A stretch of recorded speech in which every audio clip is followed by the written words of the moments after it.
Hello, and I am sorry I was unable to attend in person the Connecticut Forum on AIDS, but I did want to make this tape to bring a few messages to you as you are assembled and talk about this vital subject.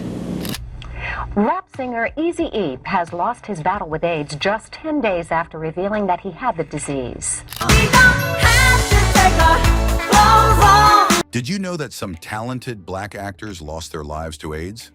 From Gene Anthony Ray bringing all the drama and fame. Because the dancing and the working it's not just something that I do, it's something that I am. To Sylvester owning the disco scene.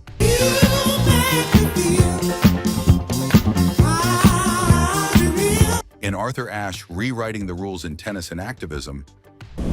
I have known, of course, that I have AIDS since September 1988 and lived a relatively free life with very few opportunistic infections until just recently.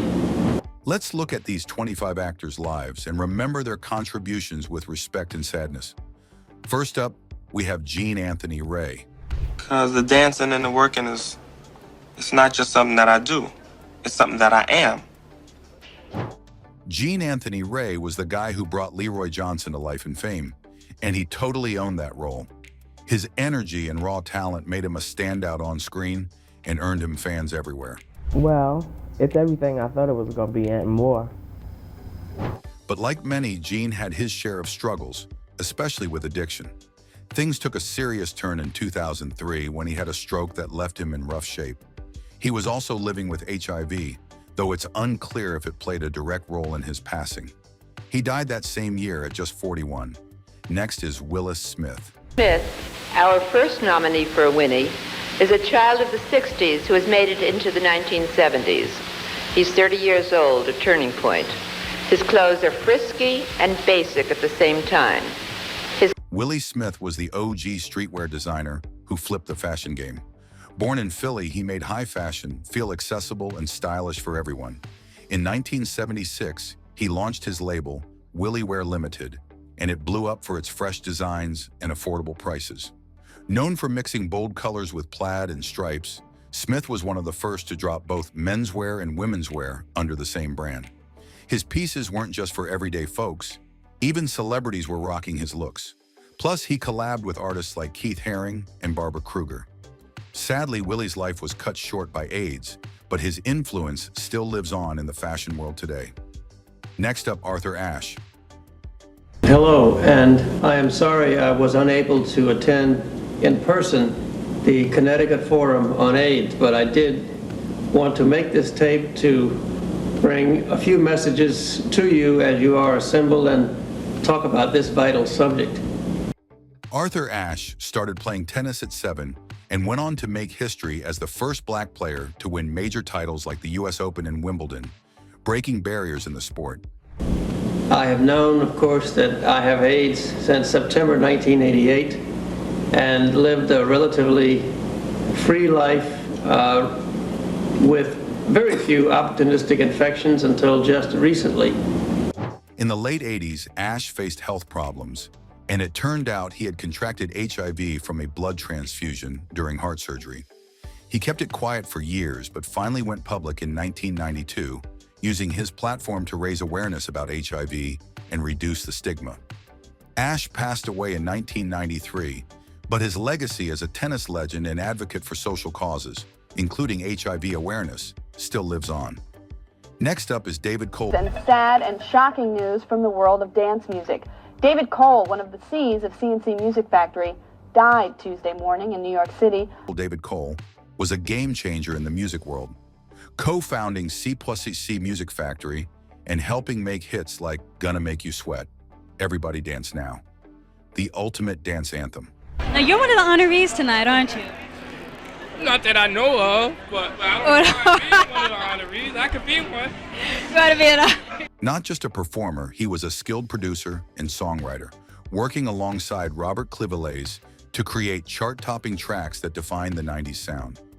Sadly, his life was cut short at just 32, passing away from complications related to spinal meningitis, though some speculated there might have been more to the story. His untimely death was a huge loss to the music scene. Next up, Eazy-E. Then you'll get smoked, and I hope that your fans understand when you talk about spraying me. The same records that you're making is paying me. Eazy-E, aka the godfather of gangsta rap, was a total game changer in the hip-hop scene. He helped put Compton on the map and took rap to a whole new level with his crew, NWA. The dude was known for his raw lyrics that weren't afraid to call out the tough stuff happening on the streets.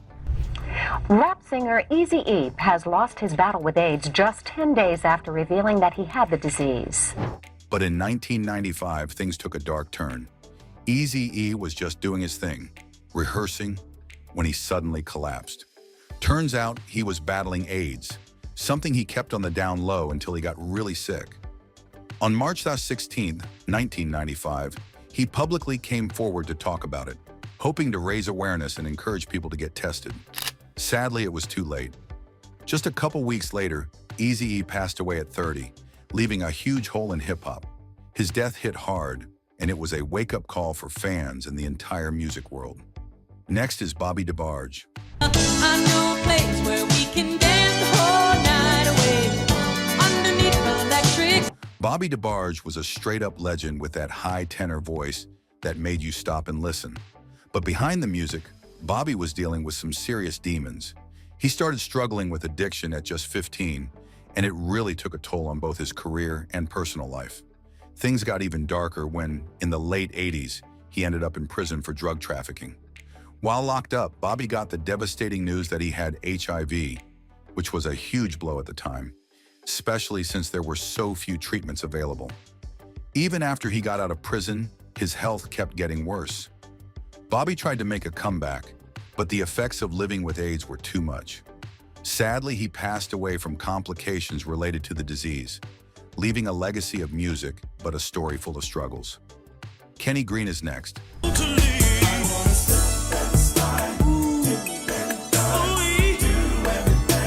Kenny Green was that dude with the voice you couldn't forget. As the lead singer of the R&B group Intro, he gave us smooth jams like Come Inside and Ribbon in the Sky, showing off his powerful vocals and emotional lyrics that had everyone feeling some type of way. But behind the music, Kenny was facing a tough battle. In 2001, while in the hospital, he made the brave choice to open up about his AIDS diagnosis in an interview. At a time when there was still so much stigma around the disease, his honesty was a huge deal and helped raise awareness. Sadly, his health quickly worsened, and just a few months later, Kenny passed away at 32. Even though his life was cut short, his music still lives on, reminding us of the powerful talent he was. Next is Germaine Stewart.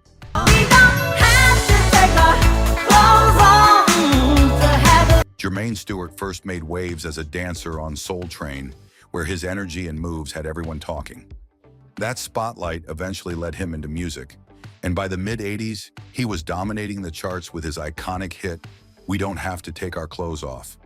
The track, with its catchy beat and feel-good message, became a major hit in both the US and UK, solidifying Germaine as a pop and R&B favorite.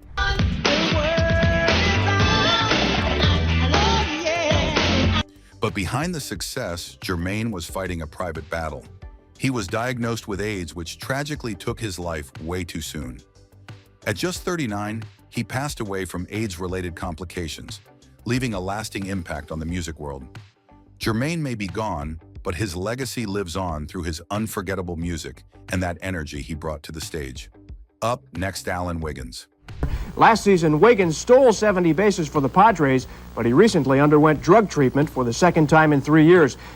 Allen Wiggins was a standout baseball player known for his speed and versatility, playing both infield and outfield for teams like the San Diego Padres and the Baltimore Orioles. He had all the tools to make a huge impact on the game. But behind the scenes, Allen was struggling with addiction, which led to multiple suspensions and threw his career off track.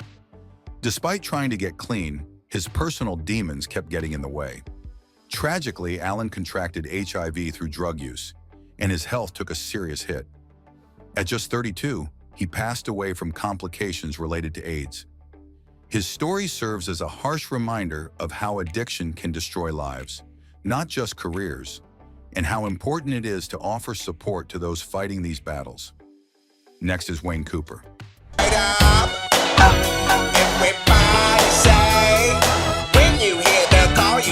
Wayne Cooper was the powerhouse behind Cameo's funky sound, bringing his soulful voice to hits like Word Up and Candy. As the lead vocalist, he played a key role in defining the band's signature style and giving unforgettable performances. Sadly, Wayne's life was cut way too short due to complications from AIDS, passing away at just 29. His death was a huge loss for the music world, especially for those who loved his incredible voice and stage energy. Next is Roy Tarpley. He is what I call a difference maker. As soon as he comes on the floor, positive things begin to happen. Roy Tarpley showed major promise as an NBA player, hitting the court with the Dallas Mavericks and Cleveland Cavaliers. While his time in the league was short, averaging 2.9 points per game, his potential was undeniable. But off the court, Roy battled some serious demons with drug addiction, which eventually led to his suspension from the NBA. After leaving the game, his struggles continued, and he tragically contracted HIV through drug use. His health took a rapid turn for the worse, and Roy passed away at just 35 from AIDS-related complications. Next up, Franklin Seals. Hi. Dex? Dex, you okay? Franklin Seals was an actor who had mad range. He did film, TV, and stage with ease. Originally from St. Vincent, he moved to New York as a kid and planned to dive into art. But one random audition led to him meeting actor-producer John Houseman, who gave him a full scholarship to Juilliard, changing the course of his life. Franklin made waves in 1978 with the PBS drama Trial of the Moke, where he played Lieutenant Henry O. Flipper, the first African-American West Point graduate. He also had a standout role in the 1979 film The Onion Field, but it was his role as the super particular business manager, Dexter Stuffins, on the 80s sitcom Silver Spoons that really made him a household name. Sadly, Franklin's promising career came to a heartbreaking end when he passed away from AIDS-related complications. His legacy, though, still shines through his unforgettable roles. Max Robinson is next. Now from Washington, Max Robinson. Good evening. Interior Secretary William Clark late today removed 3 top aides to former Secretary James Watt. Max Robinson made history as the first African-American to anchor a nightly network newscast. Starting out in the late 50s, he worked his way up from local news in Washington, D.C., to co-anchoring ABC World News Tonight alongside Frank Reynolds and Peter Jennings in 1978. At ABC, Max wasn't just reading the news. He was pushing for more diversity and tackling social issues head-on. But things weren't always smooth sailing. He eventually left the network in '83, facing personal and professional drama. He then moved to Chicago, where he continued working for WMAQ-TV until his untimely passing. Max's death was a huge loss to the industry, as he had already changed the game in so many ways. His legacy still stands strong in the world of journalism. Next up, Sylvester James Jr.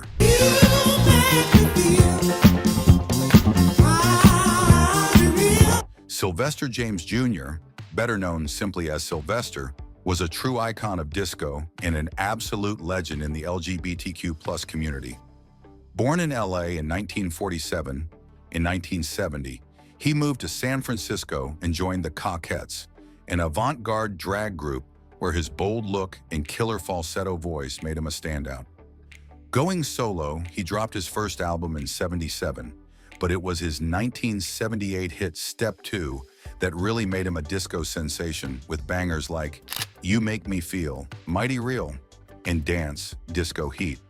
His huge talent and unapologetic energy earned him the crown of Queen of Disco. Beyond the music, Sylvester was also a fierce activist fighting against HIV/AIDS. Unfortunately, he contracted the virus and tragically passed away at just 41. His music and legacy, though, live on as a celebration of freedom, self-expression, and love. Next is Howard Rollins. I've used this road several times, and I've never had to pay a toll. Howard Rollins was a super talented actor who made waves in film, TV, and theater. He made a major splash in the 1981 movie Ragtime, where he played Coalhouse Walker Jr.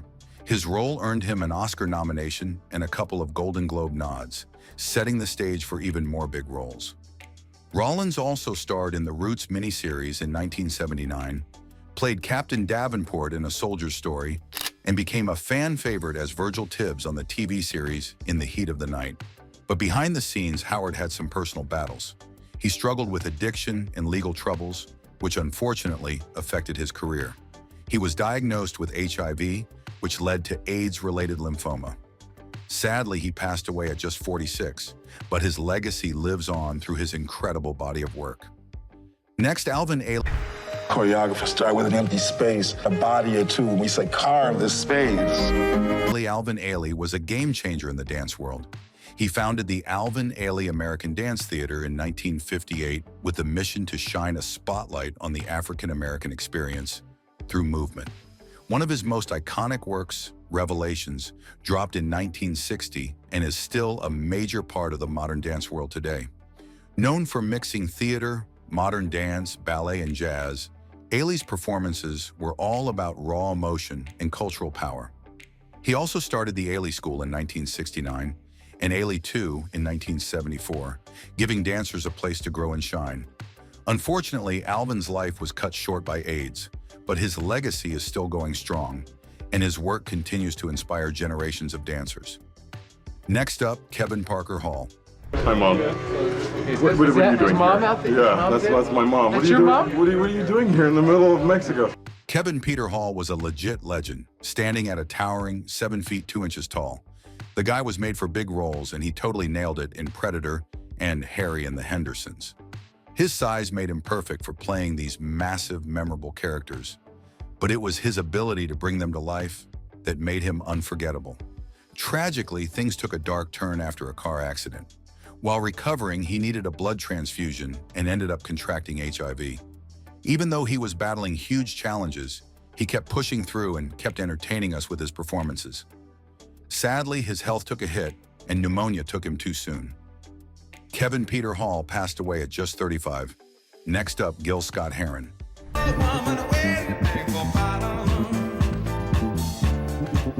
Gil Scott-Heron was a total game changer in music and poetry. Known for his powerful tracks like The Revolution Will Not Be Televised, he was a voice for change, especially in the 70s, and helped shape the sound of hip-hop and neo-soul. His music wasn't just about beats, it was a deep dive into political and social issues, making waves and pushing boundaries. But behind the genius, Gil faced personal struggles, including substance abuse.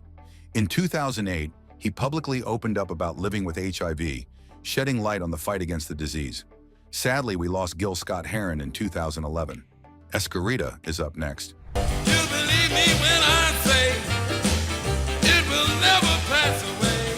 Escarita, aka SQ Reader Jr., was a straight-up rock and roll pioneer. This self-taught piano genius from South Carolina brought an electrifying energy to every stage he hit, blending gospel and R&B before owning the rock scene. By his late teens, he was the star act at Greenville's Owl Club, wowing crowds with his wild performances. He dropped his only album, Escarita, in 1959, and it was a game changer. His style was so ahead of its time that even Little Richard credited him with teaching him how to bring that raw, intense energy to the piano. Despite being a major influence, Escarita struggled to hit mainstream fame and dealt with some hard times. Sadly, he passed away in 1986, but his impact on rock and roll, totally unforgettable. Next is Larry Riley. Well, it's a low down, dirty shame. Larry Riley was a super talented actor, known for his roles in A Soldier's Story and the classic TV show Knots Landing. Hailing from Memphis, Tennessee, he made a name for himself with powerful performances that really captured audiences. He's probably best remembered for his role as Corporal Cobb in A Soldier's Story, where he showed off his impressive acting range. Later, he joined Knots Landing in the late 80s, playing Frank Williams, and earned a loyal following. What most didn't know, though, was that Riley was living with HIV for years. He kept it private while still giving his all in his career. Sadly, after his death, his wife shared that he had been battling AIDS, hoping to raise awareness and break the stigma around the disease. Next up, Charlie Barnett. I said, Arthur, officer, you want to find cocaine? Look up my nose. They went to look up my nose. I said, too late. Too late. Charlie Barnett was a hilarious comedian who made a name for himself in the late 70s and early 80s, bringing his edgy, raw humor to the streets of New York City, especially in Washington Square Park.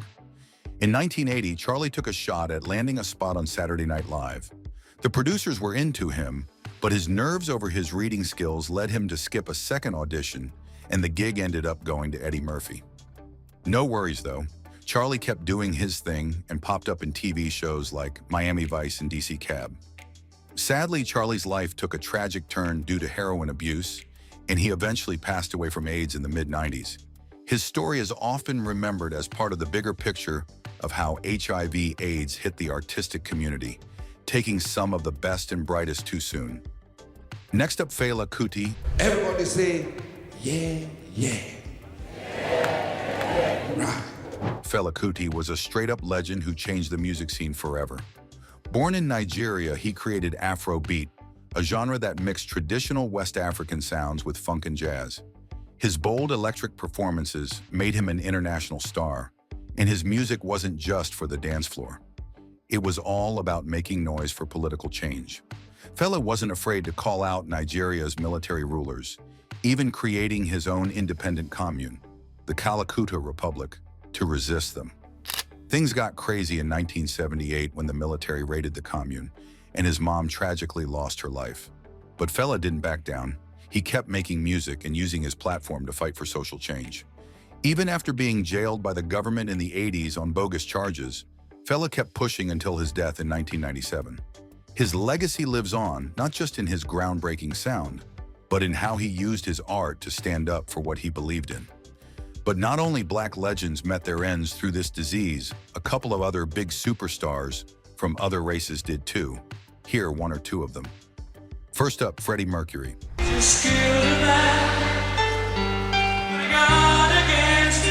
Freddie Mercury wasn't just a rock star, he was the rock star. As Queen's frontman, Freddie wasn't just the heart of the band, he was its unstoppable energy. Queen blew up in the 70s with their one-of-a-kind mix of rock, opera, and drama.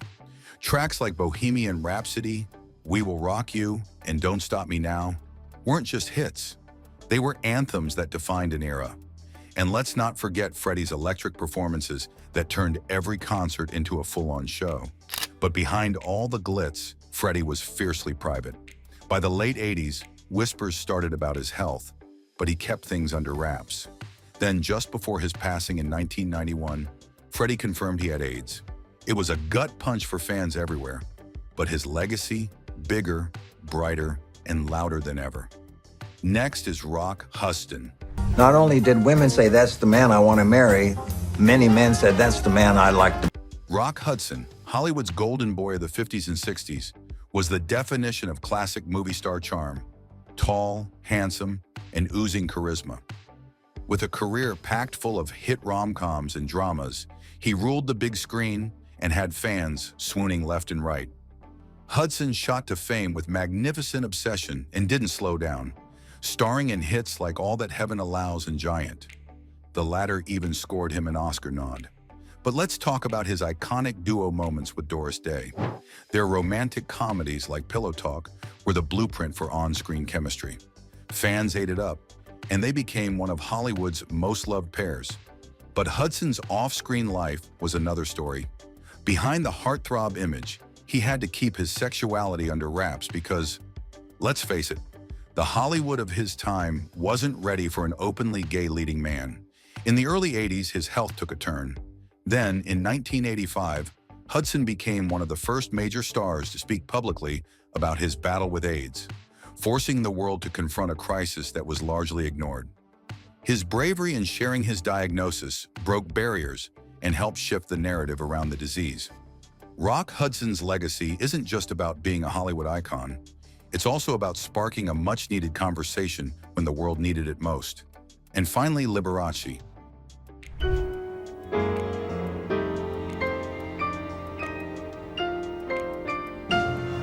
Liberace was the king of over-the-top glam and piano magic, known for turning classical music into pure entertainment gold.